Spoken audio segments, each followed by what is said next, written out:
Hello, everybody. Once again, this is K-Rail for Train for Longevity, episode number 2.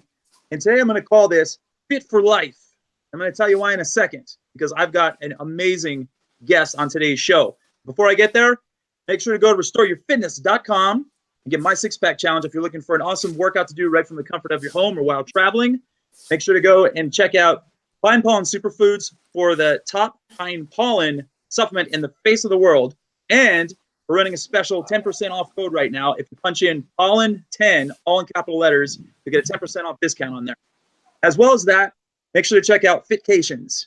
You can find that on Pine Pollen Superfoods website. If you're looking to go on vacation and get in shape and change your life all rolled into one in one nice, tightly wound package deal, then they've got your back on that one. Fitcations. Now, without any further ado, I'm super, super excited about today's show. We have none other than Steve Maxwell on Train for Longevity today. Now, if you're unaware who he is one of the most fittest dudes I've ever seen above 40 years old. I'm even going to go a little higher. Please forgive me for saying your age, but I think you're pretty proud of the fact that you're 65, correct? Still feeling spry. He is one of the... alive and well. It's amazing to say this, but Steve is probably one of the fittest guys in the world. Guys of all ages, and he's 65. So with that being the case, I would love to talk. I mean, that's a perfect segue for us to get right into the nuts and bolts about staying fit as you get older. Because Steve, I hear excuses every single day from people who are 35 years old, 25 years old. I'm getting old. I can't work out. I'm too late. I'm too old to get started and all these other things. What kind of excuses do you hear about that kind of thing? And I'm sure you hear it too. First of all, it is true. We're all getting older every second and every minute, but it doesn't preclude the fact that you can still get out there and train and stay in relatively decent shape. I think the problem with many guys is they remember what it used to be, and they're not living in the present. They keep hearkening back to when their heyday, and you gotta just put those memories in the rearview mirror and just live in the moment, live in the now, and stop worrying about what you used to do or what you could do, and just enjoy what you're able to do right now, even if it's a little less than what you used to. So I think it really gets people bummed out and they lose motivation that way. You see, for me, it's not even about motivation. It's about discipline. Discipline trumps motivation. I train, I work out, and I eat well because I know I should, and because I know that is good for me, and that if I don't, it's going to really be bad. Well, that's a great way of looking at it. It sounds. And it's not a fear thing either, by the way. It's not a fear thing.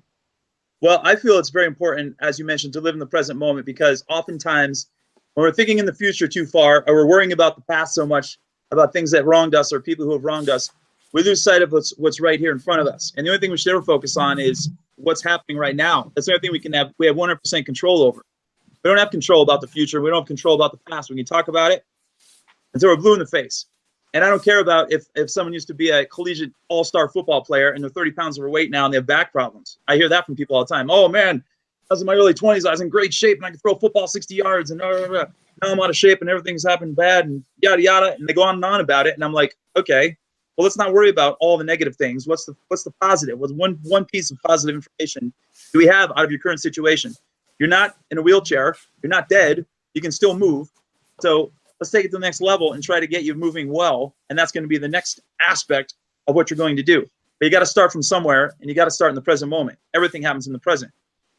And the other thing I think is important, Kevin, is being grateful for the things that you have. It's really hard to change and bring about goodness and change in your life when you're constantly focused in all of the negatives, the things you don't have, the things you used to be able to do, the things you wish you could do or had. And when you're focused on the have-nots, you're not going to be using that energy to attract the things that you really want. So I tell everyone, and this goes beyond fitness, any domain, concentrate on what it is you want to accomplish, whether it be health or finances or love or whatever that is. Concentrate on what it is you want and stop thinking about what you don't want. Because whatever it is you're concentrating on, that's what you're going to manifest in your life, one way or another. Dude, that is, not only is that music to my ears, but that is brilliant information and advice. And I live by that to a T, exactly like you said it. And two things came to mind when you said that. One is, in my coaching background of years past, we had this thing called appreciative inquiry. And that's exactly what that is that you're describing. You focus your attention on what's going good and what's going right and that which you do want and nothing about that which you don't. Which brings me to point number 2, which sounds like that whole scenario right there you're talking about sounds like a quote from a guy by the name of Napoleon Hill, who was he was a pioneer with this whole like motivational speaking type thing. He was around back in like the 20s and 30s talking about this stuff before all of us were even thoughts. And that sounded very much like the stuff that he said. Have you ever heard of him? I have not, but was he not a disciple of Andrew Carnegie? Yes, exactly. Yes. Okay. Now, I did read Andrew Carnegie, How to Win Friends and Influence People. And it was actually one of my first jobs in the fitness industry was I worked for this old school spas where basically you were a hardcore salesman selling spa memberships. Remember the old lifetime memberships? Yeah. And I went in there thinking I was going to be, helping people. And I guess in a roundabout way I was, but it was all about closing the sale. Oh, boy. And it was some hardcore, serious training, the hard sell. And one of the required readings was Andrew Carnegie. Wow. It's funny. But yeah, I was a good closer, by the way. That's awesome. So I actually wanted to ask you, what was your very first induction into the fitness industry? Now, I know we actually have a common bond. You may not know this, but I am from Northeast Pennsylvania, and you're around Philadelphia area, right? Well, I was born in Erie, Pennsylvania. Okay. And lived in the Meadville area in my like really young days. And then we moved to Carlisle, Pennsylvania. Oh, that's even closer. So I grew up and graduated from Carlisle High School. And then I went to Westchester State College. In those days, it was Westchester State Teachers College. And I enrolled in the School of Health and Physical Education. And I was a freshman 1970. Okay. And my first job in the fitness industry was 1971, a gym called Huff and Puff Gym in Drexel Line Shopping Center. That was the very first Nautilus gym in Pennsylvania. Wow, really? Real early days back in the old high-intensity Arthur Jonesian times. And I had been lifting weights since I was like 10 years old. We lived down the road from York Barbell Company. And my dad used to take me on weekends to watch the Olympic lifters lift. And of course, I had all the old Bob Hoffman courses and books. My dad would buy me barbells and such. I mean, I made my own bench press out of old crates and fence posts. And I had this awesome squat rack. I stole my sister's, remember the little crappy rings and those swing set chains? Oh, yeah. We used to have those little metal rings and all the standard swing sets. So I stole them off my sister's swing set. I had a sister that was much younger than myself. And I drilled a hole through the beams of the floor underneath the living room in the basement. And I ran these chains through, so the chains were doubled. And I slid the bar through the rings so that I was doing bottoms up squats. In other words, I set the rings to the point of my lowest point in the squat so that I could never get stuck under it. And I would wedge myself underneath this bar and do bottoms up squats. And my mom used to laugh because she'd be in the living room and the floor would be going up and down like the floor would go down and come up, Wow. And that's how I cut my teeth. I basically had the rusty old barbell and a cellar dweller. Yeah. And once I started getting more into the mainstream exercise philosophy at the time, it was Perry Rader's The Old Iron Man. back before I became just a bloated muscle rag. Back in the day, Perry Rader had some fantastic articles. And there was a guy by the name of Arthur Jones that wrote all his theories. And I was quite taken with the whole philosophy of the high intensity training. And I went down to Huff and Puff Gym, and there was a guy by the name of Greg Ellis, who was quite a charismatic kind of guy. And he gave me a part-time job. I started working. And, people say, oh, machines aren't functional and they don't work. That's a bunch of malarkey. Anything that makes you stronger is going to make you more functional. People forget that the 73 Miami Dolphins, who went undefeated and won a Super Bowl, were all Nautilus-trained athletes. You can't dispute that. I would defy anyone to, look at the players out there in the field and determine which ones are Olympic lifters, which ones are power lifters, which ones are flipping tires as opposed to deadlifts, who's training on hammer strength equipment. You know what I mean? Yeah. When you see them out there in the field, you can't tell a damn bit of difference, because ultimately all strength training works the same way. It all works, and it all works the same way. It makes you stronger. That's a very good point you just brought up. I have been I want to go as far as saying I throw equipment under the bus, but I tend to steer away from what you would call Nautilus equipment back in the day, but just like machines in the gym, just from a strictly movement standpoint, because I'm more of like a movement guy, and like functional is like my bread and butter and my workouts. However, I'm doing an experiment right now this past month with doing leg extensions with proper form and technique. And the way I look at it is any one of those machines can be abused by the user of it. And one of the things that I get turned off with is when I hear clanking and banging going on and people's backs arching, and like the lat pull down machine. Don't even get me started on that thing. You see up crossing the world. Huge momentum. It's like the weight's almost moving itself after they get started, with the momentum. There's like a little yank at the top. Yeah, I swear some of these guys are going to get just like ripped right up through the roof of the gym sometimes. They have like every single, like the pin is all the way at the bottom of the rack, and they're just like leaning back, hunching down, pulling that thing. And when it goes up, I feel sorry for their shoulders. I don't know how they're able to assist with the load. And it looks like they're just going to get ripped right out of that seat and go like right through the roof. Then you got the people that still rip it behind their neck. They just bend their head up and down all the time. And it's the abuse of the machines that I think I have the biggest problem with. And it's not necessarily the machine itself. And like you said, it's relative. I mean, you're either building strength or you're not. It's an all or non response. And like you said, you can't decipher who's doing what out on an ice rink from hockey players or football players or lacrosse or whatever sport. Or the MMA cage. I mean, you just don't, Yeah. And basically what I came to was it all works. Olympic lifting works, powerlifting works, gymnastics works, and the hood style street workouts work. Machine training works, and it all works the same way. It makes you stronger. But what I found that as a man ages and a woman ages, the single most important factor is staying strong and healthy and keeping those muscles from atrophying.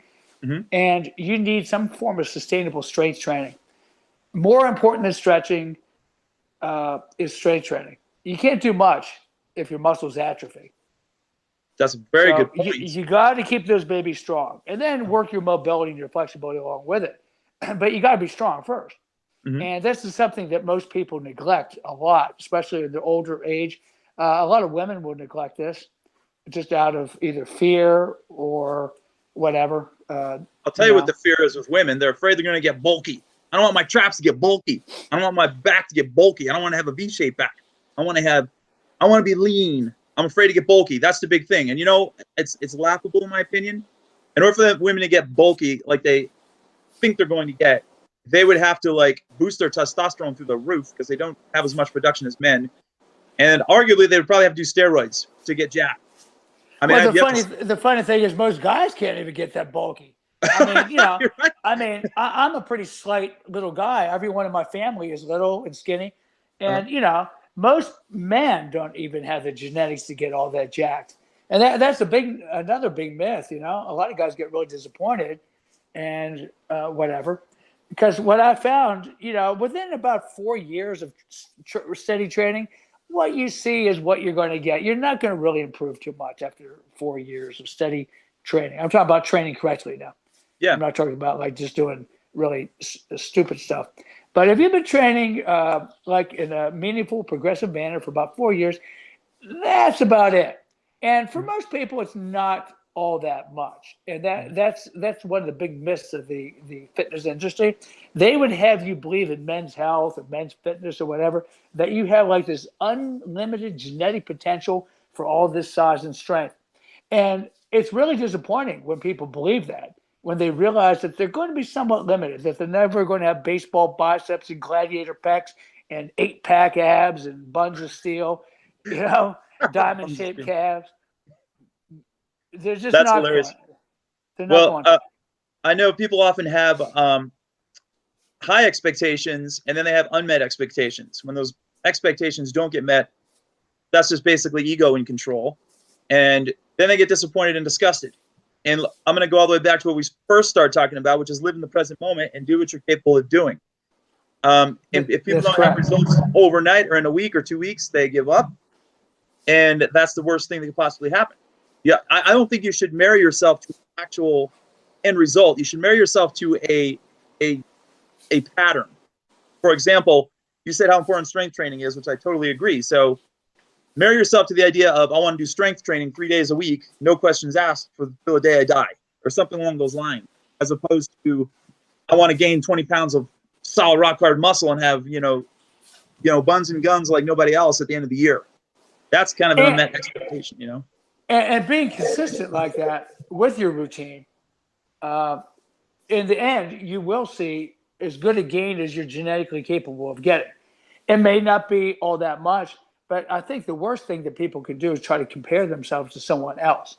You see the picture of the supermodel or the fitness, the guy, the cover model on the cover of Men's Health. Yeah. I mean, first of all, it's an unrealistic expectation. And they have no idea how Photoshopped those photos are.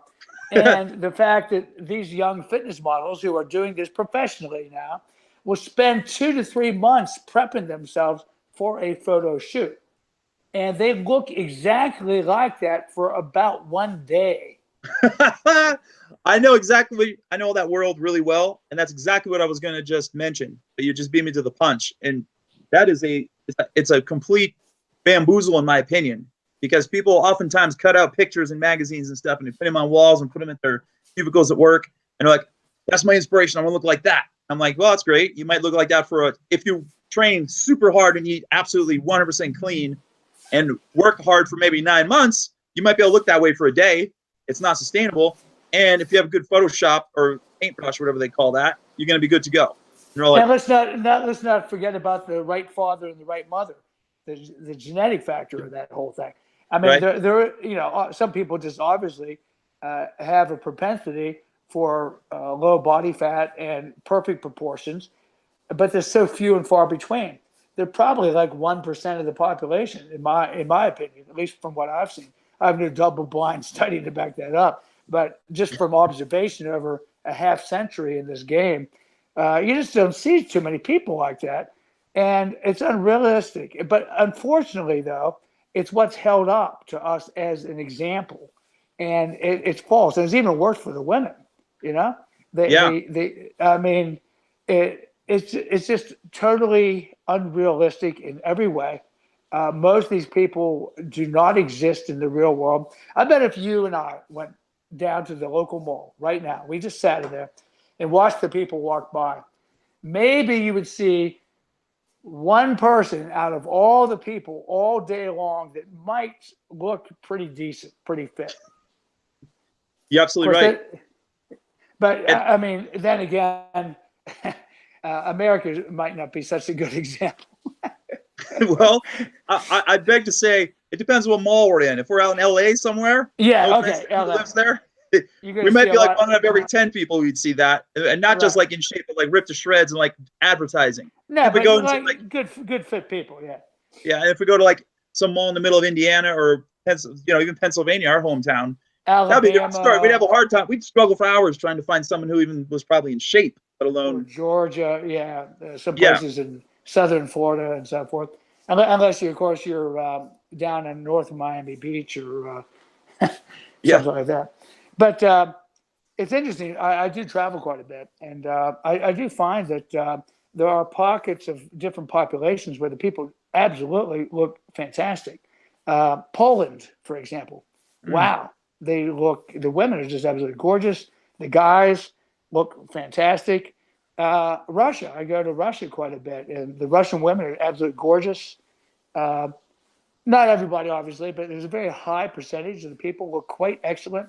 They haven't been overrun with the fast food quite like we are in the Mhm. United States. You don't see the obesity levels. Different places in the Slavic countries like Slovenia, Slovakia, Croatia, people look really good, really nice looking people, good facial structure, good teeth, just nice, robust physiques. And part of that's genetic, but part of that is also the fact that they're eating much better than we are in the Americas, in the United States. Uh-huh. That's a good segue to go into my next topic. What I want to talk about is diet. But before I get there, I also want to mention all those countries you were talking about. I feel there's a different attitude there. It's like I don't really even think they work out deliberately to say, look at me, I'm awesome and I'm beautiful and I have a great body. I think it's just like it's bred it's like in their blood at a young age that fitness is important to them. And I have reason to believe that the PE programs are different in schools out there and they take it a lot more seriously. And it just naturally is part of their culture and their life, where it's not so much the case in America. Do you agree with that or no? Well, let's put it this way. Every playground I was in the Slavic countries, the Baltic countries, uh, certain places in Russia and Northern Europe, you can find a pull-up bar everywhere. Try to find a pull-up bar anywhere in America. You know, Yeah. I mean, they do. They take functional fitness seriously, and you'll find pull-up bars, chin-up bars, dip bars, outdoor workout stations. It's really easy to find. Only in America do I have to scour everywhere just to find a decent pull-up bar. Except some of the inner cities like New York, they've been really good about that. Yeah, they've had stuff for a while, and I'm happy to say that my hometown here in Park City, Utah, it's very set up for outdoor activity and physical fitness. That's why I live here, because I'm in the Rockies, I'm in the mountains, I got beautiful views, I have fresh air. I don't have to go but 5-minute walk away to hit any trails, which leads me to 100 miles of trails. We have adult playgrounds here. We got multiple playgrounds for children with pull-up bars, monkey bars, all those kind of things that you like to hang from and like do things on. So I would say this is a bit of an exception. Most of the people that move here are physically fit and active to start with, and that's why they moved here. But Well, on the average, you're right. go ahead. No, go The ahead. reason I mentioned pull-ups, I heard that an anthropologist one time referred to humans as pulling apes, pulling apes, but we're primarily geared to pull. And in relationship to diet, your ability to pull your own weight, your ability to chin up or pull up, is directly related to your percent body fat. As a matter of fact, I look at the pull-up as a de facto body composition machine. Wow. As my old wrestling coach used to say, fat guys never do pull-ups, and guys that do a lot of pull-ups are almost never fat. That's It's true.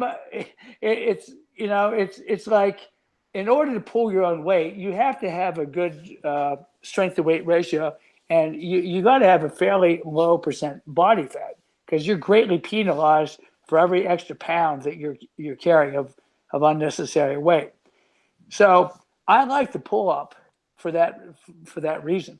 It's a very natural human movement. One of the very first things the human infant does is grabs daddy's fingers and starts to pull itself up with his little arms. Mm-hmm. And I find that it's a very good body composition machine.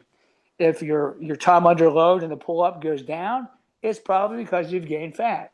And if you gain a little weight and it stays the same or goes up, well, you gain muscle. It's a really easy way to determine whether your gains are muscle weight or fat weight. There's no fooling it. Even just a Yeah. couple, because I mean, sometimes you gain weight, but you're not sure. Well, do they put on some muscle, or my waist seems fine, and you jump up to the pull-up bar and the numbers are down. Well, you pretty much can be guaranteed you gain fat. But if you get up there and your numbers are the same or more, well, for sure you gain muscle. That's a really good observation, and it's a good assessment you can do with people. I never really looked at the pull-up like that. I kind of just look at it like I see, again, go back to the atrocities. I see a lot of atrocities being done on pull-up bars where people don't really know how to do quality pull-ups. And people come to me sometimes and say, oh, yeah, I can do 10 pull-ups. I'm like, all right, we'll jump up there and I'll start counting. And they're doing like the sloppiest pull-ups you ever seen in your life. And I don't say a word until I see them do a pull-up. And they're like, what, are you counting? I'm like, yeah, I'll start counting when you start doing pull-ups. Give me a quality pull-up and I'll count it. And for that reason, I'm really big on isometric training. There's two types of isometrics. There's yielding isometric and there's overcoming. A yielding isometric would be like a flexed arm hang on the pull-up bar where you just hold your chin over the bar as long as you can. That's a fantastic measurement of not only strength to weight ratio, but also body composition. I start a lot of my overweight guys with just simple flexed arm hangs. And as they begin to diet the body fat off, they start to see those times increasing. I've had guys who couldn't even hold 5-6 seconds. All of a sudden, after a year, they're holding almost 60 seconds. And wow, does that really fire people up? And this type of time-study contraction isometrics are pretty intense. You can become very strong doing isometrics. You don't even need to do full range movement to get good results. That's a good point. Did you say there was two types of isometrics? Yes. The yielding is where you're holding a measurable weight. That's why that was the origin of the power rack, by the way. The power rack was invented in the 1960s when I was a kid. York Barbell was like one of the big groups behind the production of the power rack. And it was used as assistance exercises for Olympic weightlifting. But they also started using it for just general sports training. And you would hold a barbell against the pin. In other words, there would be two pins, and you would lift the bar off the pin maybe an inch or two and hold it against the upper pin until you couldn't. And when you reached a certain time of holding the bar against the pin, you would increase the weight. So that is called a yielding isometric. You have a measurable weight. You know exactly how much and how long. And then the other type of isometric is overcoming isometric, where you're just pushing against an immovable object. So imagine the same scenario of the two pins in the power rack. Let's say maybe you're doing a curl with your elbows flexed at 90 degrees. Yeah. And you would just be curling an empty bar against the pin. Mm-hmm. And you would have no idea how much you're actually lifting, but you would just hold it for as hard as you could for so many seconds. And so that would be a yielding. Or think about just pushing against a door jamb, standing in the middle and doing like a lateral raise with your elbows, pushing against the side of the door, something like that. So the downside of that is you don't know how much you've exerted yourself, but the upside of it is you don't need any equipment either.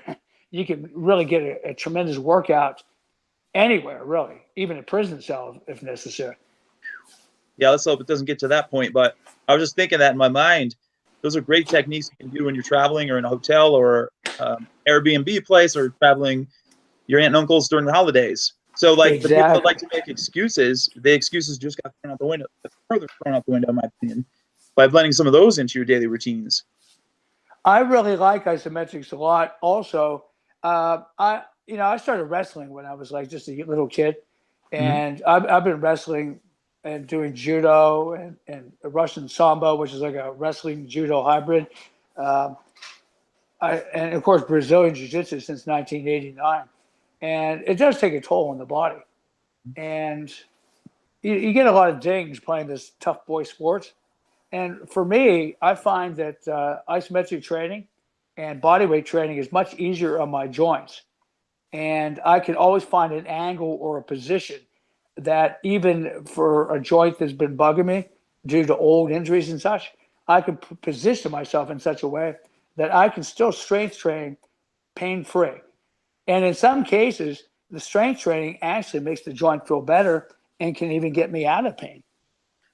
Well, that was brilliant what you just said. And that's exactly where I was about to start going was, do you feel that these are exercises you can do from these different positions that are actually restorative and heal pain. And that's kind of like how I interpret a lot of isometric training for people that can't have like a full range of motion of their knee because they had ACL surgery a year ago. So how can we get that? How can we get the muscles neighboring the knee stronger without putting the knee further into threat? And isometrics are. That's perfect. You could be in a cast and still, with a little bit of ingenuity, you could be literally bed bound with your, leg in traction and get a full body workout while laying in a hospital bed very easily. Once you understand the principle and how to do it. Now, is it better than other things? It certainly is a very good way to train. Every method has its advantages and disadvantages. Isometrics have disadvantages, there's no doubt. But I think the advantages, as far as convenience, portability, and the fact that you can train even a damaged or injured joint, overcome any disadvantages they might have. Now, I mean, everything works. And as we said before, it all works the same way by making you stronger. But I'm looking for ways that are sustainable, especially once a man is over 50. You got to be very careful not to damage or injure himself.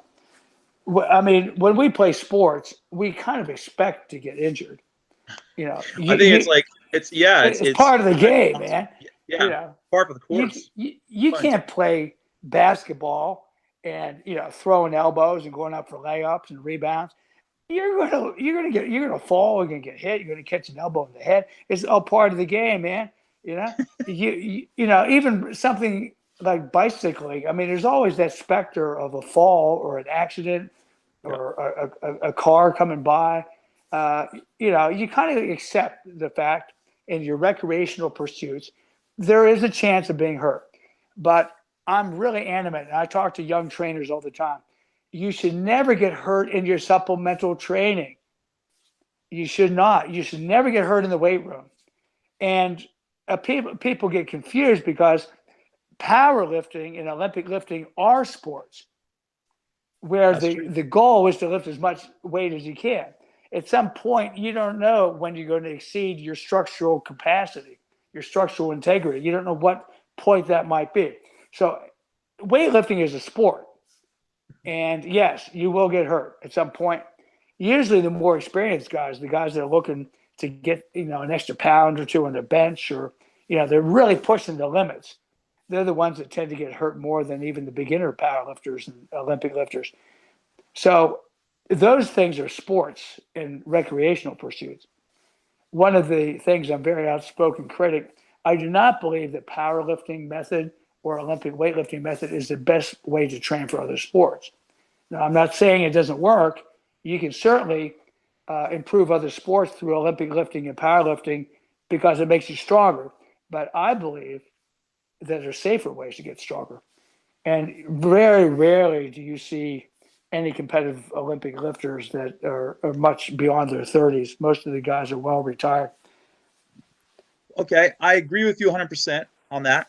I have two questions. One is, do you feel that doing all that heavy weight clanging at a young age, 20s to 30s and stuff, do you feel it has a very negative effect on the body as you get older, once you get across the 50-year-old mark? Because I know a lot of people who are 50 plus who regret the heck out of doing heavy weightlifting in their younger days. And I know a lot of people who regret running for like a zillion miles in their younger days. So what is your take on that? It all comes back to extremism, right? It's not how much you lift or how many reps you do. It's how you lift that weight and how you do those reps. And if you were using a lot of momentum and bouncing the bar and using poor form, you are gradually eroding the joint health. You're creating all sorts of micro trauma that builds over time. And before you know it, you have osteoarthritis, these calcium deposits that form in the joints, and you get all bunged up. But it's not that heavy lifting is bad, It's the way you lift that heavy weight. So I'm a real stickler for really good form, and I personally like fairly slow speed of movement. I mean, you don't have to go like the super slow folks, 10-second reps or anything. Although I have tried that, and I do think there's a place for that, especially in rehabilitation. Mhm. But if there comes a point where you're not going to make any progress anyway, you're just going to reach your peak, whatever your genetic potential is, and it happens a lot quicker than a lot of people realize. At that point, is the risk to benefit ratio worth striving to put extra weight in the bar? That's a very good point you have there. I think the problem that yeah, go ahead. Sorry. The problem that I see a lot often is the ego factor. Again, I keep coming back to ego because it's like it's such a driving force with so many things. And people like to brag about how much they can bench, how much they can deadlift, how much they can squat, the big Power 5 exercise and stuff like that. And I'm asked that question sometimes with people, and I kind of laugh. And I'm like, I have no idea how much I could bench, and I don't care. Never did care, never will care. I got long arms, I got long legs. I do what my strengths are. I do what I feel best about. And I totally agree with you too. It always comes down to form, because I've seen monsters in the gym, just huge, with the most worst form you could possibly imagine, with like 6 wheels on each side of the bar doing shrugs and stuff like that, and deadlifts, and just like grunting so everybody in the whole place could hear him, and playing the weights down on the ground. And the form was just atrocious. And I'm like, I don't aspire to do that. I want my body to work great as I get older. I don't want to destroy things and have things break down. And the word erosion of the joints that you said really struck a chord with me, because I use that word sometimes myself. So I couldn't agree with you more. It's really interesting too, because a lot of these guys are young, obviously, and they're the guys who are going to be waking up in bed so stiff they can hardly move, and they're going to be the ones that very quickly quit towards the end. I mean, if you're lifting as a sport, if that is your primary recreation, of course, I understand the desire to be able to demonstrate big lifts. But there's a big confusion between demonstrating strength and just being strong. I'm going to give an example. I had one of the first jiu-jitsu schools on the East Coast. It was the first school, actually. Before anybody else, there was Maxercise. And I had a little guy come into my gym one time, and he weighed about 155 pounds, soaking wet. His name was Yasushi Miyake. And I had no idea who this guy was. He comes in and puts a white belt on. And the next thing I know, we were doing takedowns and throws that day. He's throwing my guys through the ceiling. I'm thinking, my God, who is this guy? I mean, guys were literally flying through there. And I'm thinking, I said, hey, let's get down to the ground real quick and start doing our groundwork before someone gets killed. In the meantime, I sent one of my assistant instructors downstairs and said, hey, man, Google this guy. Who is this guy? And it turns out he's 3-time world Greco-Roman wrestling champion, an Atlanta Olympian, and a 4th Dan. That's a big belt in judo. 4th Dan, like a 4th degree black belt in judo. Yep. And he was from Tokai University. He was like an assistant coach there. So this guy knew judo. He knew Greco-Roman wrestling. And this little guy was like a pit bull terrier. He was strong as anyone I've ever wrestled. Unbelievable strength. Yet, he had never lifted weights before in his life. He just did, we call them Japanese push-ups. It's kind of like a Hindu push-up, but with wide legs. Okay. And he would do those push-ups. He would do Tao chin-ups. He said he used to like to climb rope. His favorite leg, hip, back was he would just literally just carry a partner on his back and walk up and down stairs. I mean, as crude a workout as you could possibly imagine. No sophistication, just basically push-ups, pull-ups, Tao pull-ups, rope climbing, climbing stairs. And he would do, he liked to jump up in a heavy bag and walk his legs around and do sit-ups while hanging off a bag. Yeah. We call them guard sit-ups. Mm-hmm. Ridiculously strong. But yet when it came time to demonstrate a bench press or demonstrate a deadlift or clean and press, he couldn't do it. He didn't have the skills. Demonstrating lifting a heavy weight is a skill unto itself. And just because you can't demonstrate a big lift does not mean you're not strong. It just means that you haven't acquired the skill set to lift a big weight like that. And there's where a lot of people go wrong. They just really confuse demonstrating strength with actually building strength. And obviously he had built strength doing the very simple body weight and partner exercise program he did. I mean, I could feel the results of it. Wow. But Well, you know, it really comes down to the basics in the end. Showmanship is one thing, fancy schmancy is another thing, wearing fancy outfits to the gym, all that glam stuff. That only gets you so far in the real world. I mean, everybody likes to Instagram their selfies and their booties and all those things with their nice little outfits on and stuff like that. But when it comes down to brass tacks, what have you got to offer in the way of physical literacy is the bottom line question for me. And you just described it to a T. People like that, they don't get fancy. They do the basics. They carry people upstairs. They throw hay bales. They climb ropes. They swing from trees. And they got ridiculous strength with, like you were saying, tossing guys around like candy canes.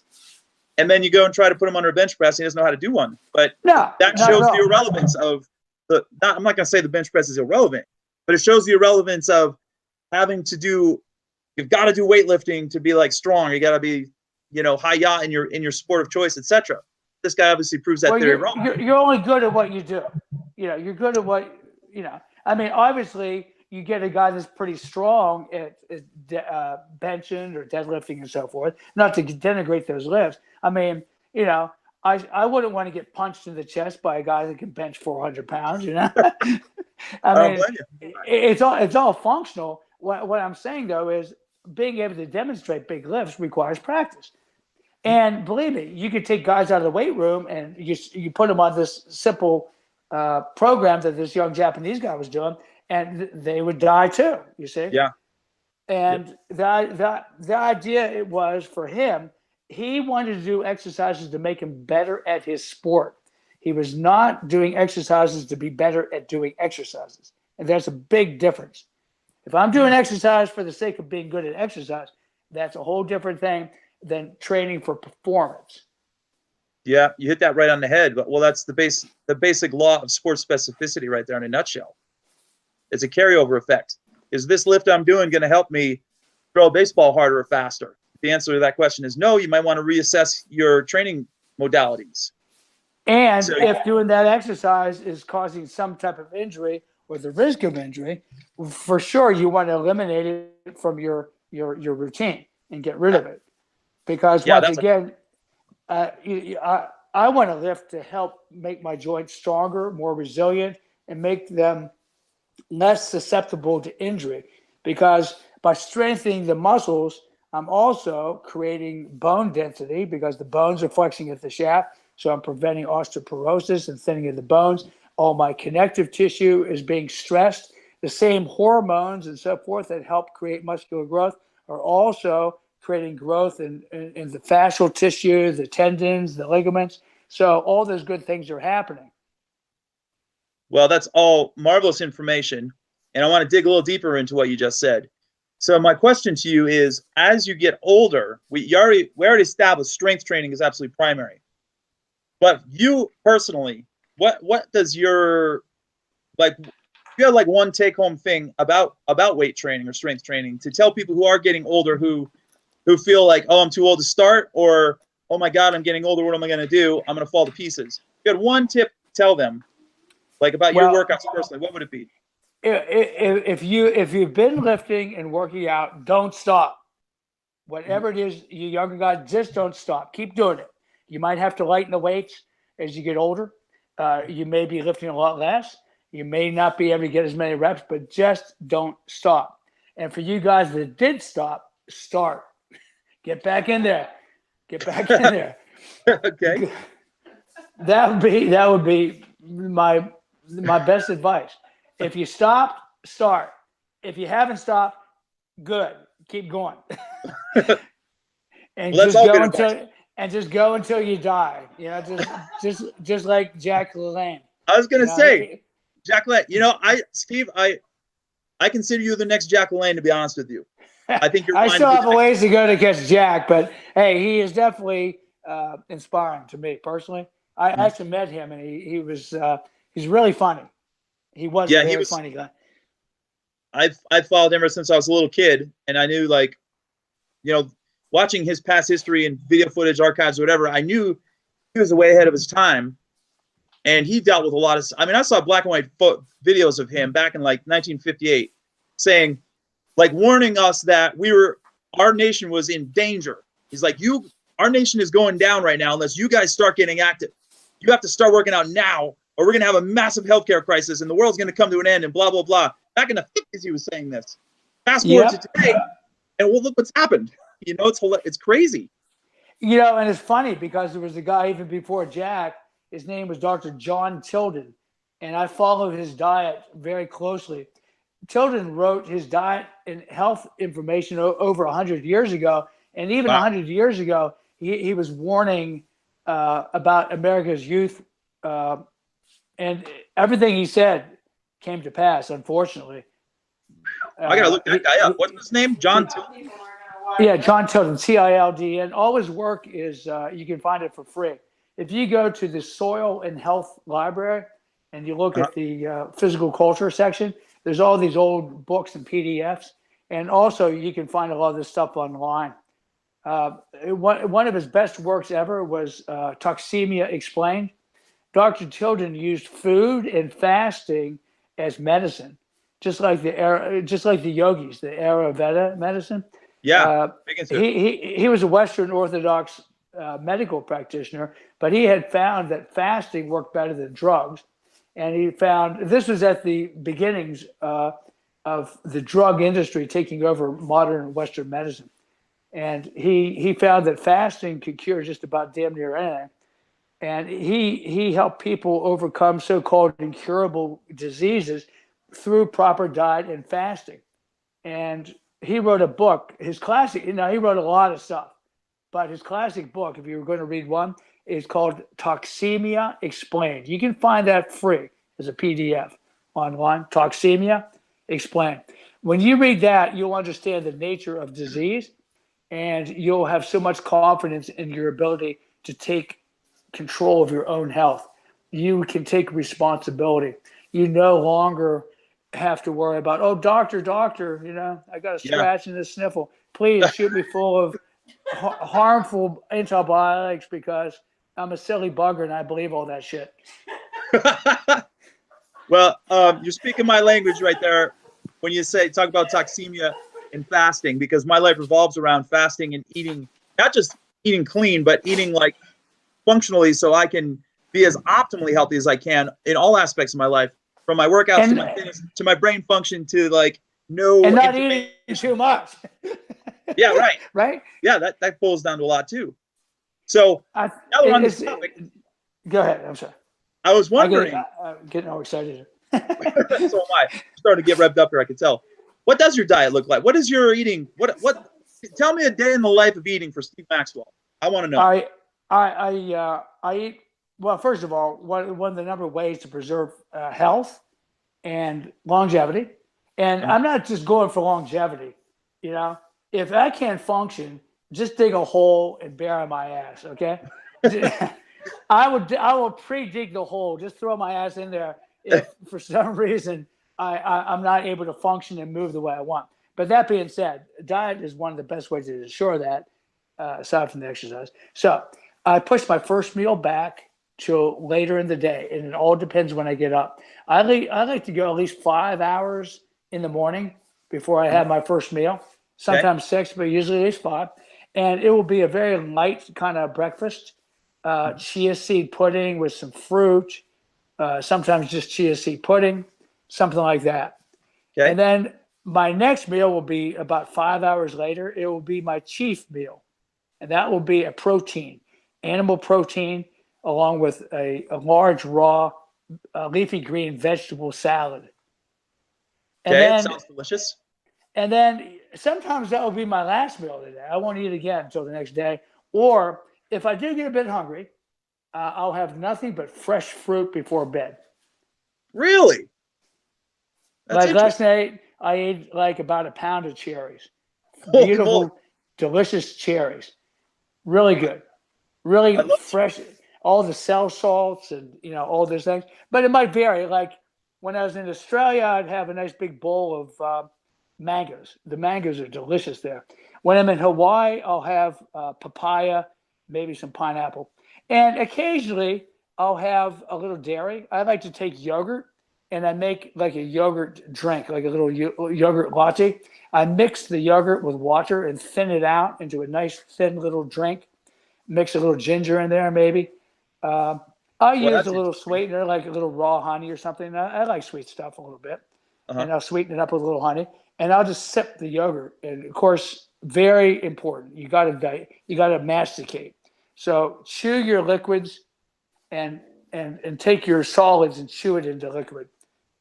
And really chew and masticate so your body can have an easier time breaking this stuff down. That's so very I'll have interesting. two or three meals a day, and I usually try to go long periods of time in between each one. That's why when I said a pound of cherries, sounds like a lot, but that's all I ate, man.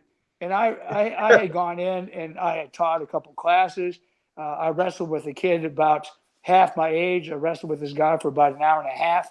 We were actually doing jiu-jitsu, so I was pretty hungry. Well, I can imagine. Not to mention, I did joint mobility, and I'm pacing right now as we talk. I try to get at least 10,000 steps, sometimes more. And so every day? Yeah, every day. Sometimes more than 10,000. When I'm in the cities, I'll get it sometimes up to 20,000 steps a day. It's easier in the city. Arizona, it's kind of hard to walk because there's no sidewalks and no place to walk, really. Yeah. But in the city, it's interesting. It's easy to walk. Well, I used to live in the outer skirts of Manhattan years back, and I easily walked 10,000 steps a day, sometimes before noon even. Oh, yeah. I mean, massive walking in New York. But it's fun. There's so many things to look at. Oh, yeah. You don't even really think about the walking. You're just like always in a brisk pace, and you just put your head down and you go. And before you know, you accumulate 5,000 steps, 7,000 steps, 8,000, and then you're over 10,000 just before you know it. You're like, wow, that just happened so quick. I didn't even think about it.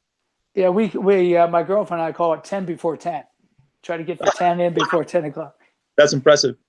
But not always, And I like the fasted walking in the morning, too. I've read various research, the pros and cons, but I find that the low-level fasted cardio definitely helps my weight control because I'm really scrupulous about not allowing myself to gain weight. Occasionally, I'll have starch meals. I'll have potatoes, a sweet potato, occasionally. I'm very careful not to combine protein and starch. That's one of the children's food combining tips. It's interesting. The yogi said this 5,000 years ago. Starch and protein, first of all, it's a delicious combination. And it's really easy to overeat because it stimulates the taste buds. But it does make it harder for your body to break down those nutrients when you're mixing everything together like that. That's why I like to keep my food separate. So it'll be like a fruit-based meal, occasionally with a little yogurt or a little chia seed pudding. I'll have a starch-based meal. I can have some raw vegetables with that, but pretty much starch. And if I have protein, it's just going to be a big raw vegetable salad with all the cell salts and the enzymes and the fiber, to help push that through and help me digest. And I'm not a vegetarian. I don't have any problem with vegetarianism, but I do happen to enjoy animal proteins. Today, I ate a half dozen eggs with a large raw vegetable salad. And sometime within the next 2 hours, I'll probably have some berries for supper. Wow. You nice said berries. so many interesting things there in your whole rendition of diet and how you work things that sound very contradictory to common beliefs, such as not combining your protein and carbs, where all the experts out there try to say, oh, you should always combine your protein and carbs to slow the absorption of the carbs down so you don't get a huge glycogen spike. Never eat like just carbs by themselves. Never have carbs late at night. And you're eating like a whole bowl of cherries and mango and all this stuff as your last meal of the day. And I have to assume you're going to sleep sometime shortly after that. Yeah, so usually within about an hour and a half to 2 hours after it. But remember, it's light, it's easily digestible. But fruit is different than so-called carbs. You have all the cell salts, all the minerals. Starch. I avoid starchy carbs at night now. I'm not going to sit and have toast or bread or muffins or, oatmeal or cereal grains or rice or anything like that. Fruit is very easily digested in the body, and there's no spike in glucose. You don't get the the same spike you would get from like a Pop-Tart or something. Yeah, no, I mean, it's a whole different thing, man. You Yeah. know, that whole glycemic index has been pretty much disproven anyway. No Really? one ever, yeah, I mean, it doesn't really matter. You never just eat one thing usually. Now I'm eating cherries, you know. I Yeah. did have a little yogurt with that, full fat yogurt Uh-huh. that slows things down a little bit. But I've never noticed any problems with insulin levels or that stuff. And I put hundreds and hundreds of clients on very simplified eating uh, patterns like this, and all of them had spectacular success. I've had guys that wanted to make weight for fights like MMA or jiu-jitsu, Yeah. and I put them on fruit-based diets, and man, they lose weight like crazy. Wow. And they I've had just a eat pretty much couple fruit? world-class guys. They would have a fruit meal in the morning, like a smoothie, with Yeah. maybe just enough fat just to take the edge off, maybe a tablespoon of cream cheese with the smoothie. Uh-huh. And then later they'd have a nice steak or a hamburger or chicken or lamb with a large raw vegetable salad for the chief meal. And maybe later at night they'd have a second smoothie. And they would thrive on those diets. Wow. That is awesome. I love it.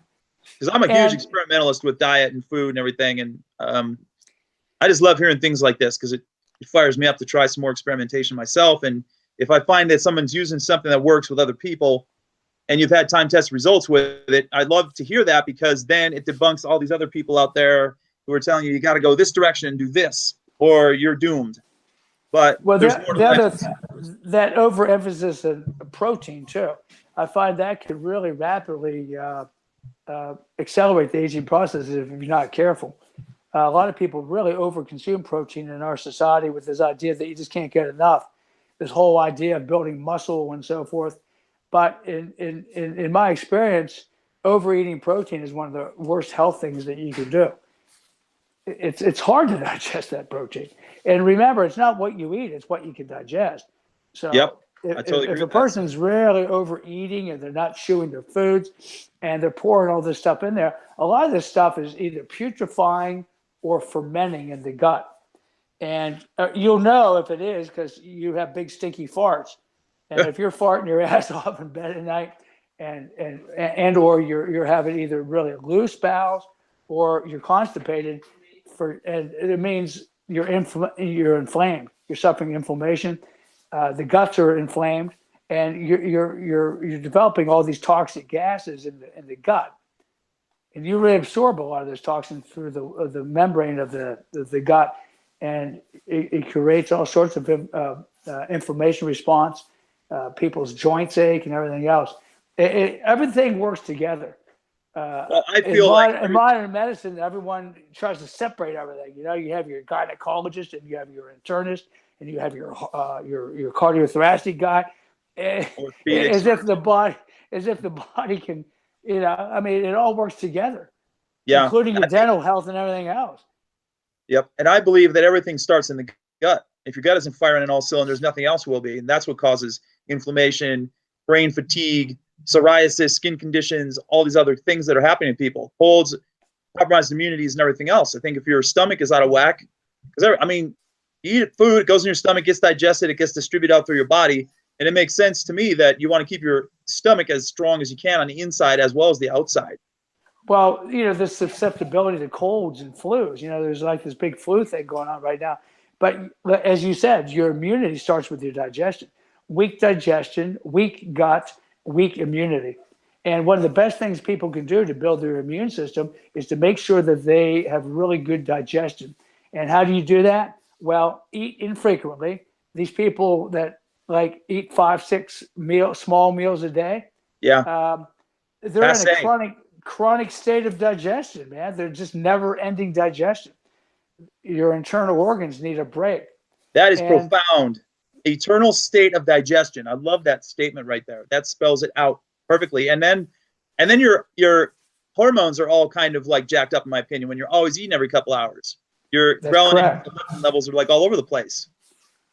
As a matter of fact, a definition, a good way to define, am I healthy or not? How long can you go without food and be comfortable? A person that is sick and has very poor immunity and is in a weakened state, they will get hungry right away. They'll have their blood sugar crisis and all this. And it's because they're in a very weakened state. But if you're a strong, healthy person, you should be able to easily go a day without eating and just be fine. That's super good point you brought up right there. And that's another reason why I feel those people that can't go a couple hours without eating, it's because their hormones are so out of whack as well, because they're just like constantly feeding, and they need food. And if they don't get it, they're just going to crash. They're going to have all these problems. So much of this is emotional too. You know, misguided but well-meaning mothers.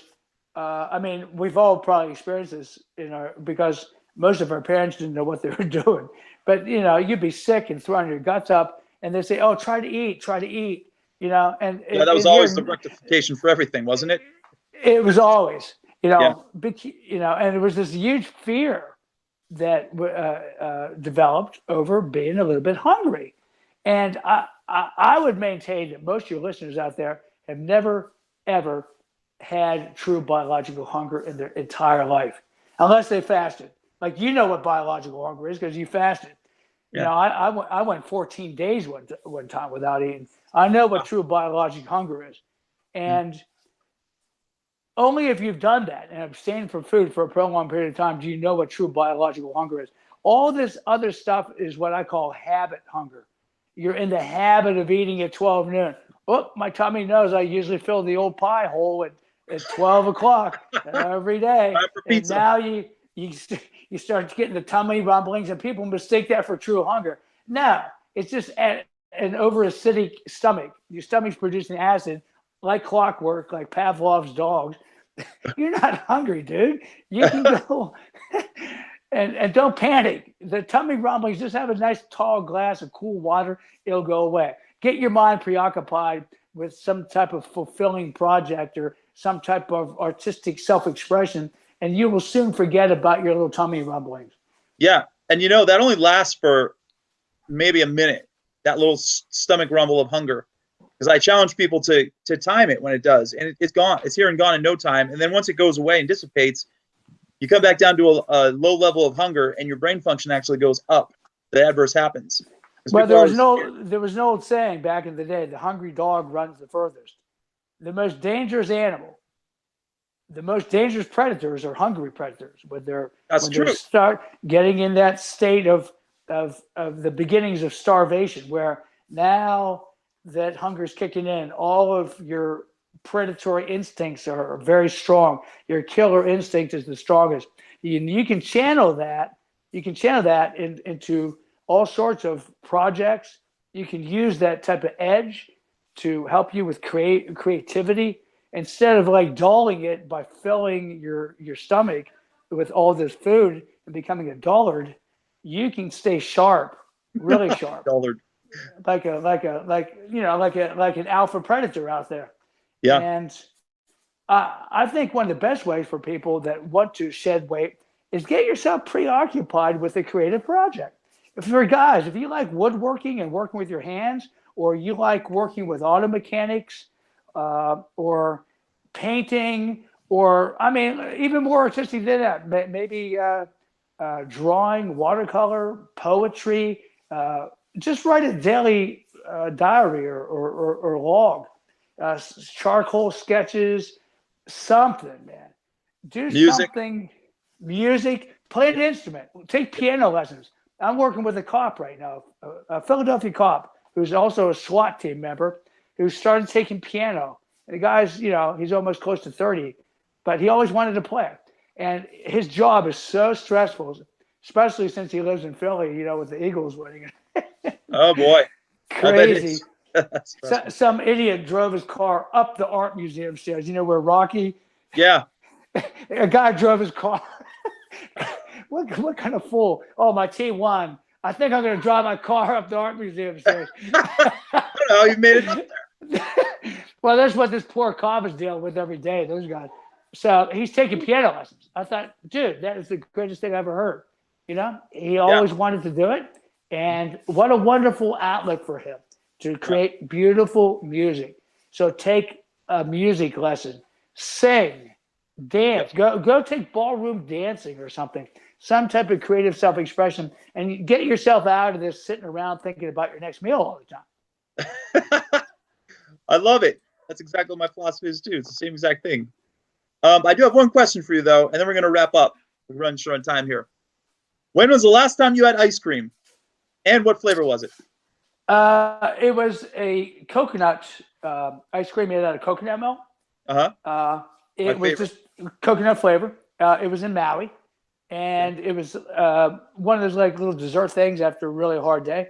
And my girlfriend feeds me. I don't do any. I don't do any food prep, and she's really good about it. She it's a good girlfriend to have. She takes good care of me and herself. But anyway, yeah, she bought it like a little treat. It was like a little pint of coconut milk ice cream. Now I don't have dairy intolerances or anything, but I do find that commercial ice creams are pretty much garbage. Yeah. But occasionally you can find really, really good ice cream. You know, in the old days, all of the guys used to have ice cream on their training table, because back in the day, like in the turn of the last century, late 1800s, 1900s, ice cream was actually a rather wholesome food. They made it with raw honeys. They used really good milk product. They didn't have all this convoluted, chemicals and all that stuff. It pretty much was just cream and milk, a little sugar or honey. And if you look at the old training routines of Frank Farmer Burns, Georges Hackenschmidt, Frank Gotch, who was the first world champion wrestler, and all those guys. You look at Sigmund Klein. A lot of times you would see ice cream on the menu because it was a wholesome treat. It wasn't like the ice creams of today with all the emulsifiers and preservatives and all these chemicals you can't even pronounce. Yeah. So yeah, coconut ice cream is what I had. It's pretty good. Coconut ice cream for the win. And oh, by the way, for your listeners, one of my favorite treats now and again, we all like a little treat. I'm not above that. Certainly nothing wrong with a little sweetness. Are you familiar with Ayurveda? The Pitta, big time. The Pitta, the Kapha, the Vata.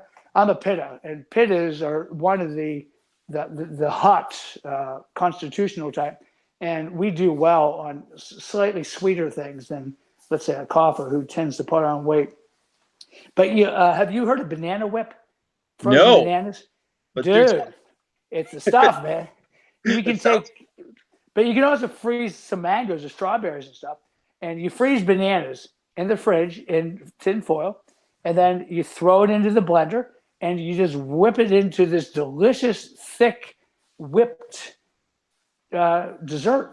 And I'll have it as a meal, and still make some mango or some pineapple or some strawberry in with it, and just whip it into this big, thick. It tastes. It's a consistency like ice cream, but you're just eating cold fruit basically, and it's just bananas. Delicious. It's just bananas. Yeah, really nice, really, really good. So I'm gonna have to try some of that. I don't do that every day, but you can look online and see recipes and such. It's just called banana whip. It's just frozen bananas and whip, but it has a consistency very similar to ice cream. So yeah, once in a while I like to treat myself, but I'm not like living for the dessert. And I'll go a couple months or more without eating that stuff, but now and again, it's kind of fun. Cool. Well, we're gonna have to wrap things up, Steve. It's been a great pleasure talking to you today. Do you have any final thoughts that you'd like to share? And also, please tell people where they can find you and follow you. Well, the website is maxwellsc.com. Maxwellsc.com. Please like my Facebook page and follow me on Twitter. I'm always putting up videos and different stuff like that. And yeah, I would say the most important thing is to rid yourself of fear. It's a real fear-based society. If you go around fearful, remember, you're pretty much concentrating on the thing you're afraid of, and you're going to cause it to happen. I would just say try to concentrate things that are lovely, of good report, and don't let your mind get stuck in all the politics and all the conflicts in the world. Start thinking of the wonderful things in life, the things that you would like to accomplish with your life, the things that you already have that you're really happy with, and keep your mind focused. And you'll find that you'll just attract better and better things every day in every way. and you'll find that all those fears will just go away. That's fantastic. I appreciate you spending some time with me today. I had a great time chatting with you. And this guy right here is the real deal, folks. Listen to what he has to say. If you have anyone that you're trying to find as an inspiration or motivator, he's definitely the man. He is, like I said, one of the fittest guys I know, and he's 65 years old. As you're getting older, don't allow age to be an excuse for anything either. That's my 2 cents to everybody out there. So, with that being the case, Steve, thanks again. And this has you're been very welcome. Awesome. This has been Train for Longevity Podcast, episode number 2.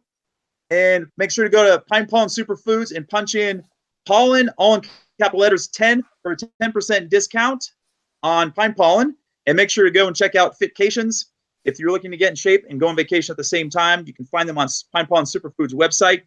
And go to restoreyourfitness.com and get my 6-pack challenge to work out from home, become as mobile and agile as possible. Until next time, this is K-Rail signing off. Later.